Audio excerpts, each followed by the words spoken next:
is here. Yes, hi there, Melissa. Hi there, everyone. We're going to start with a look at the economic angle of the crisis in Ukraine. There are fears of an economic fallout of the turmoil, both among ordinary Ukrainians and also in the financial community. There have been long queues of people rushing to withdraw cash to protect their savings. Investors there also seem to be growing increasingly nervous. The Ukrainian currency, the hryvnia, has been trading higher against the dollar after a deal to hold early elections, but analysts warned that the Ukrainian economy is not out of the woods just yet.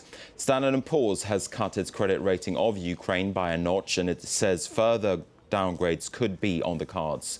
It warns of a looming default, since the political crisis could make it more difficult for Ukraine to service its debts. Ukraine is in need of money to stave off a default, and Russia has pledged to send a multi-billion-dollar lifeline, but the Russian government says it's still undecided on its next $2 billion installment, and it says it wants further clarity from Kiev.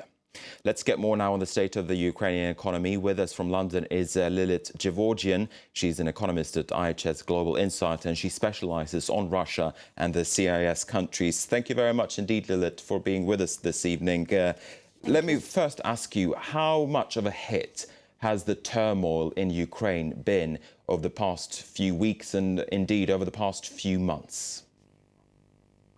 Well, I can say that all the positive impact that the deal Ukraine managed to conclude with Russia in mid-December 2013 have been effectively wiped off. What we've seen, as you mentioned, the local currency has been plummeting, confidence in local currency is dwindling, the central bank has been running out for international currency reserves for some time, and they have to use these scarce reserves to prop up the hryvnia.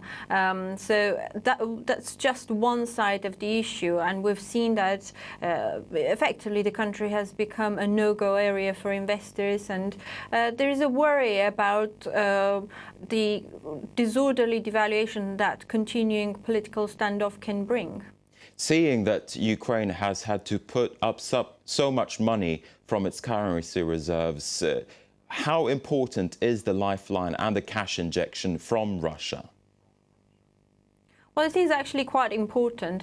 In fact, I would argue that the current crisis that started in November was really based on the economic choices that the Ukrainian government made. Back then, they thought that if they get the gas price discount from Russia and some sort of financial aid with no strings attached, unlike the IMF loan, then they can muddle through the successive quarters of recession that the economy has been facing.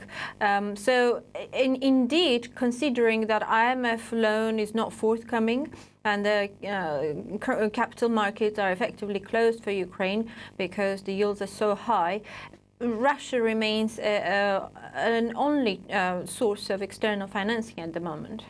Now, Standard & Poor's warns that there is a looming risk of a default. How big of a risk do you think it is that Ukraine could be entering a default or could be heading for a default, and what would that mean for the Ukrainian economy? We really have to be clear that the current circumstances clearly point at the political instability. Ukraine needs a functioning government, a government that any lender, including Russia, has to be confident about, to know who they're actually giving the money to. If they cannot come up with a lasting agreement, the agreement that lasts at least for a couple of months between the opposition and the government, and if the political chaos continues, this effectively means that Russia will probably not continue with its bond buying scheme, and IMF and EU would also be reluctant to throw out money without knowing who is in charge, and that will significantly increase the risk of default.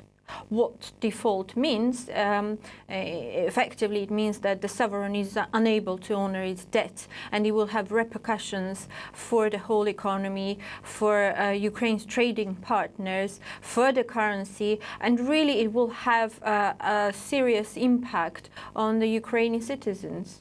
All right, Lilith Gevorgian from IHS Global Insight, I thank you very much indeed for speaking to us this evening here on France 24. We're just going to finish up with a quick look at the stock markets. And we saw in Europe earlier all of the main markets ending in positive territory. Let's see if we can bring you those figures. There you go. The FTSE 100 in London up by around about 1/3%. Also in the United States, we're seeing the stock markets in positive territory. The Dow Jones Industrial Average up by around about 0.1% this hour. Of course, we will be bringing you more markets and more business news in the hours to come here on France 24. But for now, it's over and back to Melissa.